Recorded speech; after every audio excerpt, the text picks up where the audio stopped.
할렐루야. 하나님께서 오늘도 우리 함께 하십니다. 더 복되고 귀한 것으로 주님께 세우시기를 주님의 이름으로 축원합니다. 오늘 디모데전서 1장 말씀 가지고 사명자이십니까? 라는 제목으로 같이 은혜를 나눕니다.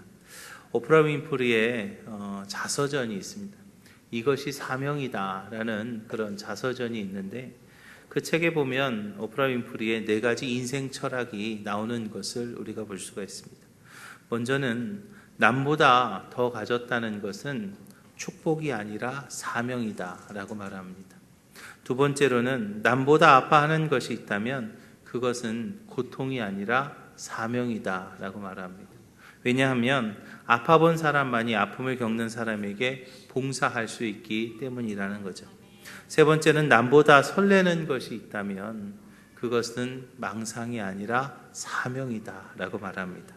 네 번째로 남보다 부담되는 것이 있다면 그것은 강요가 아니라 사명이다 라고 말합니다. 사랑하는 기식교회 성도 여러분, 사명이 무엇일까요?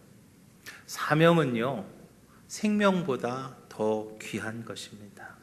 사실 이 세상에 생명보다 더 소중한 것이 무엇이겠습니까? 라고 말할 수 있습니다. 그러나 사명 때문에 생명을 버리는 이도 있는 것처럼 말입니다. 사명은요, 그만큼 중요한 거예요. 생명보다 더 소중한 것이 있다면 그것은 사명이라는 것이죠. 오늘 본문을 받게 되는 편지의 주인은요, 디모데라는 사람입니다. 디모데는 바울이 1차 전도 여행을 다닐 때에 루스드라에서 만나서 복음을 전했던 젊은이였습니다. 디모데는 그의 어머니와 할머니와 함께 복음을 받아들였고 바울의 인정을 받아서 초대교회의 차기 지도자로 정해진 사람이었습니다. 장래의 귀한 지도자가 될 사람이었지만 처음 시작한 목회의 현장은 그리 녹록지 않은 것이었습니다. 오늘날도 마찬가지지만 초대교회 목회는요, 얼마나 어려웠겠습니까? 초대교회 목회는요, 정말 목숨 걸고 하는 것이었겠죠. 그러나 그런 어려운 상황에서 목회를 하는 디모데를 위해서 사도 바울이요, 사랑의 마음으로 편지를 쓴 것이 오늘 본문입니다. 그렇게 편지로서 격려했고요, 편지로서 지도했습니다. 그렇게 바울이 디모데를 위해서 준 편지는 장래에 교회가 지켜야 될 지침이 되었고요, 건강하고 바른 교회가 되기 위해서는 어떻게 해야 하는가에 대한 지침이 되었습니다. 그래서 우리는요, 디모데전서, 디모데후서, 디도서까지를 목회서신이다 라고 그렇게 말하죠. 우리는 오늘 바울이 디모데에게 쓴 편지를 보면서 이 시대의 교회의 사명자로서 나는 어떤 모습이 되어야 될 것인가, 그 모습을 찾기를 주님의 이름 부탁을 드립니다. 초대교회도 물론 어렵고 힘든 상황이었지만 이 시대도 상황이 만만치는 않습니다. 동성애의 문제, 또 이슬람의 문제, 또는 이단의 문제, 정말 여러 가지 어렵고 힘든 일들이 우리들을 공격하고 우리들을 넘어뜨리려고 하는 이때에 사명자가 된 우리에게 말씀하시는 하나님의 음성을 들으시기를 주님의 이름으로 축원합니다. 먼저 우리는요, 우리를 사명자로 불러주신 하나님을 알아야 되겠습니다. 사도 바울이 사람들의 의심과 불신에도 불구하고 담대하게 복음을 전할 수 있었던 것은 자신을 부르신 분이 하나님이심을 확신하였기 때문입니다. 자신을 복음 전도자로 택하고 사명자로 보내신 분은 살아계신 하나님이시라는 것을 사도 바울은 분명히 알았죠. 자신이 행하는 일은 어떤 사람에 의해서 자기가 한 것이 아니라 전능하신 하나님에 의한 것임을 알았습니다. 사람이 일을 할 때 말입니다, 누구의 택함을 받았느냐 하는 것이 굉장히 중요합니다. 부르신 분이 누구냐에 따라서 소속이 달라지고요, 부르신 분이 누구냐에 따라서 신분이 달라지기 때문이죠. 청와대에서 문지기를 하는 분과 작은 공원을 지키는 관리자하고는요, 같은 그것을 지키는 일이지만 생각이 다를 겁니다. 사명이 다를 거예요. 같은 능력을 가지고도 부르신 자에 따라서 행할 수 있는 권세가 달라지겠죠. 그러면 바울을 부르신 하나님은 어떠한 하나님이시며 그 하나님에 대한 사명자의 자세는 어떠해야 되는가? 먼저 바울은요, 하나님을 우리의 구주시다라고 고백하고 있습니다. 바울에게 하나님은 구원하신 분이셨습니다. 사도 바울이 말하는 구주라는 이 말은 사실은 구약적인 표현이었습니다. 그런데 목회서신에서는 일반적으로 사용을 하는데요. 사도 바울이 깨달은 하나님은 모든 사람의 죄와 사망에서 건짐을 받고 구원받는 것을 원하시고 그것을 좋아하시는 하나님이십니다. 이스라엘 백성을 애굽의 종되었던 상황에서 이제 건져주신 것처럼 사람을 영적인 종의 상태에서 자유함을 누리는 자로 변화시키시는 분이 바로 하나님이시라는 거죠. 많은 사람들이 죄 때문에 하나님과의 관계가 단절이 되었습니다. 하나님과 내 사이에 죄라는 것이 들어가면서 그 죄 때문에 하나님과 나 사이에 그 관계가 단절되고 하나님의 음성이 우리에게 들리지 못하고 우리의 기도가 하나님 앞에 올라가지 못하는 그런 안타까운 모습이었습니다.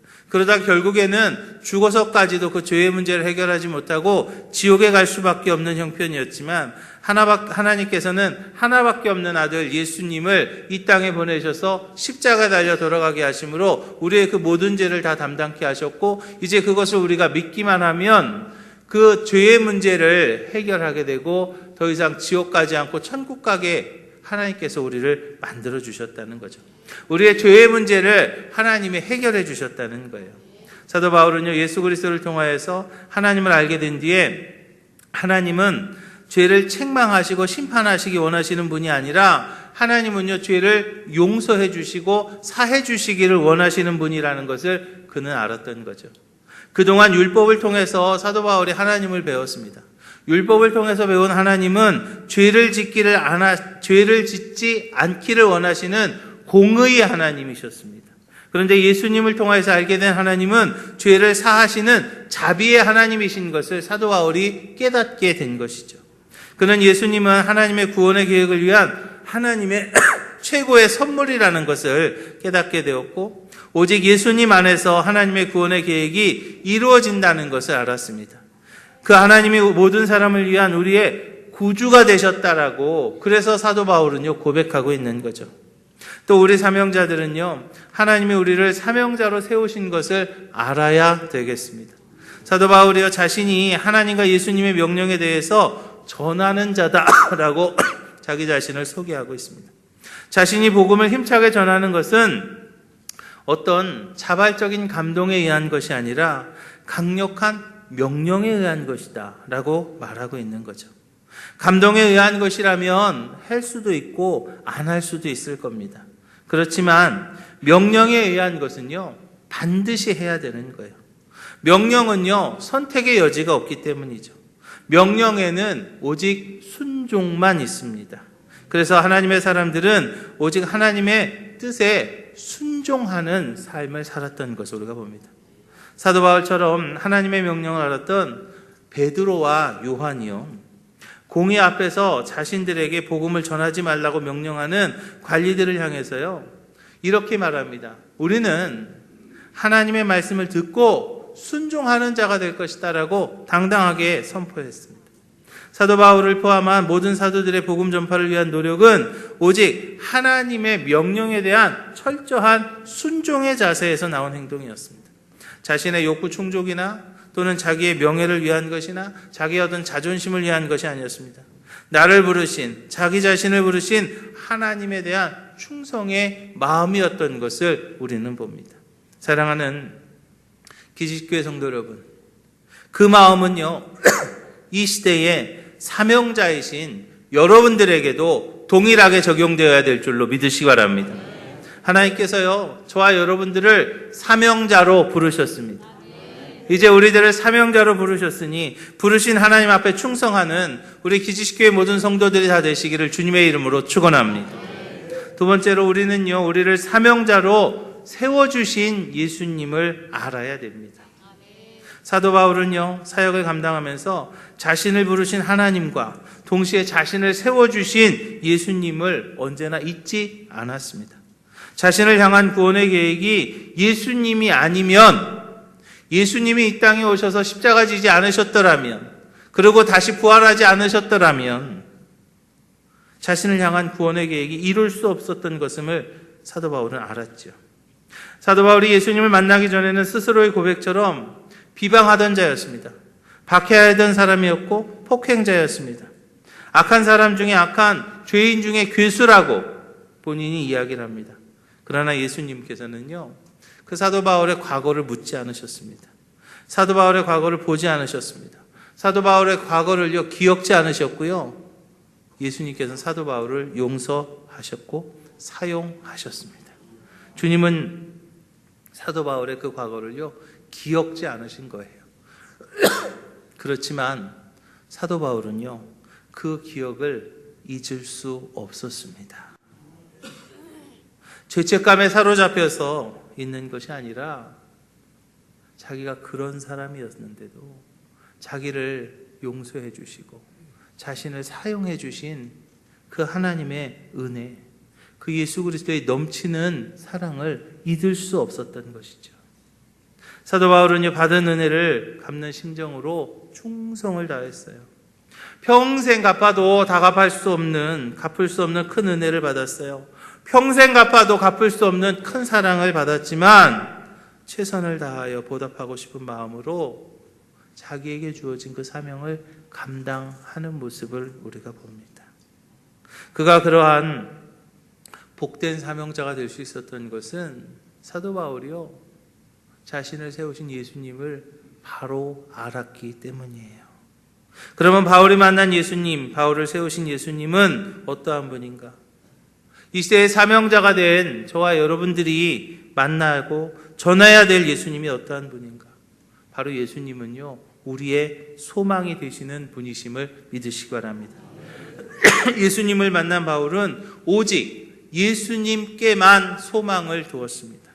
예수님을 만난 뒤에 바울은요, 다른 어떤 것에 소망을 두지 않았어요. 바울은요, 예수님을 만나기 전 나름대로의 그 소망이 있었어요. 그랬던 그가 예수님을 만난 뒤 오직 예수 그리스도만 자랑하며 살겠다고 말했습니다. 이전에는 사도 바울에게 다른 자랑거리가 많이 있었습니다. 가말리아의 문화에서 공부했던 그런 지식도 있었고요. 로마의 시민권을 가지고 있었던 것도 있었고요. 그 당시에 유대인 중에 유대인이라 칭함을 받을 만큼 그는 유대의 율법을 잘 지키며 살던 사람이었습니다. 그리고 그렇게 수중한 것을 그는 이제 버리기로 결정합니다. 심지어는 배설물처럼 여긴다라고 말했습니다. 사람들은요, 다양한 꿈과 소망을 가지고 살아갑니다. 그 꿈과 소망이 있어야 돼요. 오늘보다는 내일이 나아질 거라는 그런 꿈과 소망이 없으면 오늘을 우리가 이겨낼 수가 없는 것처럼 말입니다. 그렇게 꿈과 소망은 우리의 삶에 힘이 됩니다. 그런데 우리가 인생을 살아가는 데 있어서요, 여러 가지 것들이 우리의 꿈과 소망이 될 수 있습니다. 어렸을 때는 성적이 내 인생의 모든 것이 될 때도 있습니다. 조금 자라나면 이제 어떤 여자친구가 생길 거가 그 여자친구가 자기 인생의 모든 것이 될 때가 있어요. 조금 더 지나가면 이제 직장 취업하는 것이 인생의 모든 것이 될 수도 있고요. 조금 더 지나가면 자녀가 인생의 모든 것이 되는 경우도 있습니다. 그러나 그 모든 것이요, 사도 바울의 고백처럼 배설물과 같을 때가 온다는 것이죠. 참된 소망을 우리가 일찍 알지 못하면 그 기간 동안 우리의 인생을요, 낭비할 수밖에 없는 거예요. 우리 기지식교회 모든 성도들은 참된 소망을 일찍 깨닫는 지혜로운 사람들이 다 되시기를 주님의 이름 부탁을 드립니다. 참된 소망은요, 예수 그리스도입니다. 예수 그리스도만이 참된 소망이 되는 것을 믿으시기 바랍니다. 그리고 예수님이 바로 그 그리스도가 되셨기 때문에 우리의 참된 소망이 되는 거예요. 바울이 예수님을 참된 소망으로 여긴 것은 예수님이 영원한 생명을 주시는 그리스도이기 때문이었어요. 예수님이 참된 소망이 되는 이유는 죽음을 이기시고 부활하셨고 그로 인하여서 모든 사람이 구원을 받을 수 있게 되기 때문입니다. 예수님은요, 우리에게도 영원한 생명에 대한 약속을 주셨습니다. 영원한 생명의 주인이신 예수님을 만나게 되면 이제 다른 것에는요, 소망을 두지 않는 거예요. 지혜가 무슨 소용이 있겠습니까? 돈이 무슨 소용이 있겠습니까? 어느 때가 되면 다 소용이 없는 게요. 아름다움이 무슨 소용이 있겠습니까? 시간이 지나면요, 아무 소용이 없는데요. 끝까지 우리의 소망이 될 수 있는 것은 오직 예수 그리스도밖에 없음을 믿으시기 바랍니다. 왜냐하면 예수 그리스도만이 우리를 영원한 생명, 즉 천국에 갈 수 있는 유일한 길이기 때문이죠. 이제 우리가 사명자로 살아야 되겠습니다. 사명자로 살기 위해 우리는 먼저 참된 소망을 우리 마음속에 품어야 될 줄로 믿으시기 바랍니다. 예수 그리스도만이 참된 소망입니다. 이제 그 참된 소망을 기억하시고 그 참된 소망을 전하는 우리 기지식교회 모든 성도들이 되시기를 주님의 이름으로 축원합니다. 그리고 세 번째로는 우리는 사명자로서 사도에 대한 확신이 있어야 될 줄로 믿으시기 바랍니다. 사도 바울이요 디모데에게 편지를 쓰면서 추구한 것이 있었어요. 다름이 아니라 그것은 건강한 교회를 세우는 일이었습니다. 모든 사람이 그리스도의 몸된 교회를 통해서 구원을 얻지만 그 교회에서 각자가 맡아서 할 그 역할이 다양하다고 말하고 있습니다. 그렇습니다. 교회에는요 정말 다양한 역할들이 있습니다. 하나님께서는 건강한 교회를 세우기 위해서 다양한 역할을 주시고 다양한 사람들을 세우십니다. 몸은 하나이지만 눈도 있고 코도 있고 팔도 있고 다리도 있는 것처럼 몸도 하나이지만 몸은 하나이지만 많은 지체가 있는 것처럼 은사가 다르고 서로가 또 직분이 다릅니다. 또 서로가 사역도 다르다는 거예요. 누구는 사도로 세움을 받았고요. 누구는 선지자로 세움을 받고요. 누구는 교사로, 누구는 병 고치는 자로 세움을 받습니다. 어떤 이는 돕는 자로, 어떤 이는 다스리는 자로 역할을 나누어 세웠다는 거죠. 교회가 건강한 교회가 되기 위해서는요, 한 역할만 해서는 안 됩니다. 앞에 서는 자가 있는가 하면 뒤에서 밀어주는 사람도 있어야 됩니다. 자동차가 한 대가 만들어지기 위해서는 약 한 2만여 개의 부품들이 조립이 되어야 한 대의 차가 이렇게 완성차가 된다는 이야기가 있습니다. 교회도 마찬가지입니다. 모두가 다 성가대가 될 수는 없습니다. 모두가 다 교사가 될 수도 없습니다. 모든 사람들이 다 목사가 될 수도 없는 거예요. 각자에게 하나님께 주신 직분이 있고 각자의 사명이 다 다른 것을 기억하시기 바랍니다. 교회가요, 몸으로 섬기는 봉사자도 분명히 있어야 됩니다. 그렇다고 해서 모든 사람이 다 몸으로 섬기는 봉사자가 되어서는 안 되는 거죠. 물질도 있어야 되기 때문입니다. 후원하는 사람도 필요해요. 물질의 후원이 필요하지만 모든 사람들이 다 물질만 내고 몸으로 섬기는 이가 없다면 그 교회는요 움직이지 못합니다. 전쟁을 치를 때에도 총 들고 나가는 사람이 있는가 하면 뒤에서 보급해주는 보급하는 부대가 있는 것처럼 말입니다. 그래서 바울은요 자신이 사도로 부름받았음을 알았어요. 오늘 본문에 보니까요 바울이 자기 자신을 사도라고 표현을 합니다. 사도라는 것이 무엇인가? 바로 교회의 방향을 인도하는 사람이에요. 영적인 권위를 가지고 교회를 세워가는데 가장 앞에서 이끄는 사람을 사도라고 말합니다. 저는 우리 기지식 교회를 하나님께서 이 혼란하고 어려운 시대에 사도적 교회로 세웠다고 생각을 합니다. 우리 교회가 이제 하나님께서 세우신 사도적 교회의 사명을 감당해야 될 줄로 믿으시기 바랍니다.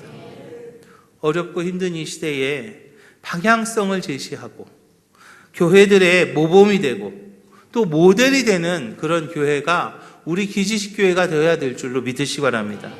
특별히 올해부터 내년까지는 하나님께서 우리 교회를 당진 동지방을 섬기는 교회로서 선봉에서는 교회가 되도록 세우셨습니다. 제가 감리사가 된 것이 제가 잘나서 세운 것이 아니라고 저는 생각을 합니다.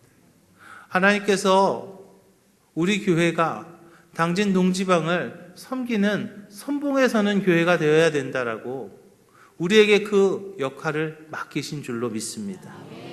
특별히 그 사명 중에 하나가 어렵고 힘든 이 시대에 쓰러져가는 교회들을 향해 우리가 힘을 주는 일임을 믿으시기 바랍니다. 빛을 비춰야 될 줄로 믿으시기 바랍니다. 그 교회들을 도와야 될 줄로 믿으시기 바랍니다. 그 일환으로 우리가 하는 것이 바로 비전 교회들에게 선교 차량을 지원하는 일이고요. 오늘 여러분들이 오후에 가서 그 교회들을 위해서 기도하고 그 교회들을 위해서 힘을 주는 비전 교회를 지키는 일입니다. 비전 교회들은요, 각 지역마다 복음의 전초기지가 되는 것입니다. 악한 세력들이 교회와 목회자들을요 쓰러뜨리려고 호시탐탐 노리고 있어요. 점점점 그 비전 교회들이 약해지고 있습니다. 정말 안타까운 그 교회들, 복음의 전초기지가 될 수 있는 그 교회들이 점점 약해지고 점점 힘들어지고 있는 이때에 우리가 사도적 교회의 사명을 받은 교회로서 이제 우리가 그 비전 교회들을 살려야 될 줄로 믿으시기 바랍니다. 그 교회들에게 힘을 주는 교회가 되어야 될 줄로 믿으시기 바랍니다. 하나님께서 우리 교회를 이렇게 부흥하게 하신 것은요, 우리들에게 더 좋은 것을 가지려고 우리들을 부흥시키신 것이 아닙니다. 교회에 반찬 하나 더 놓으라고 하나님께서 우리 교회 부흥시키신 것이 아닙니다. 하나님께서 우리에게 이렇게 힘을 주신 것은 이제 죽어가고 있는 그 교회들, 쓰러져가고 있는 그 교회들을 다시 세우라고 우리에게 하나님께서 힘도 주셨고 우리 교회를 부흥시키신 것을 믿으시기 바랍니다. 이제 우리가 그 교회를 살려야 되겠습니다. 우리가 정말 사도적 사명을 가진 사도적 교회로서 이제 교회들에게 모범이 되는 교회가 되어야 되겠고, 교회들 앞에 모델이 되는 우리 기지식 교회가 되어야 될 줄로 믿으시기 바랍니다. 하나님은 특별히 우리 기지식 교회를 선택하셨습니다. 이 시대의 복음의 선봉에 서는 교회가 되게 하셨습니다. 이제 그 사명의 확신을 가지고 나아가는 우리 기지식 교회 모든 성도들이 되시기를 주님의 이름으로 축원합니다. 그러기 위해서는 내가 사명자의 삶을 살아야 됩니다. 우리 교회에서 내가 나에게 주신 하나님의 그 사명을 감당하는 삶을 내가 먼저 살고, 이제 우리 교회가 그 사도적 교회의 사명을 감당할 수 있도록 나에게 준 그 사명을 내가 감당해야 될 줄로 믿으시기 바랍니다. 그러기 위해서 내가 먼저 하나님의 은혜와 축복을 누리고, 내가 누린 그 은혜와 축복을 나눌 때에 우리에게 주신 가장 큰 사명인 당신과 이 땅의 영혼을 살리는 그런 교회가 될 줄로 믿으시기 바랍니다. 사랑하는 기지식교회 성도 여러분, 하나님께서 여러분들을 사명자로 세우셨습니다. 하나님께서 여러분들을 사명자로 세우셨습니다. 사명자이십니까?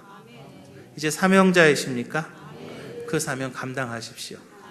내게 주신 그 사명, 내가 선봉에 서서 감당할 때 하나님께서 여러분들에게 사명 감당할 수 있는 힘도 주시고, 하나님께서 여러분들에게 사명 감당할 수 있는 건강도 주시고, 하나님께서 여러분들에게 사명 감당할 수 있는 물질도 주시고, 하나님께서 여러분들 사명 감당할 때 축복의 선봉에 서게 하실 줄로 믿으시기 바랍니다.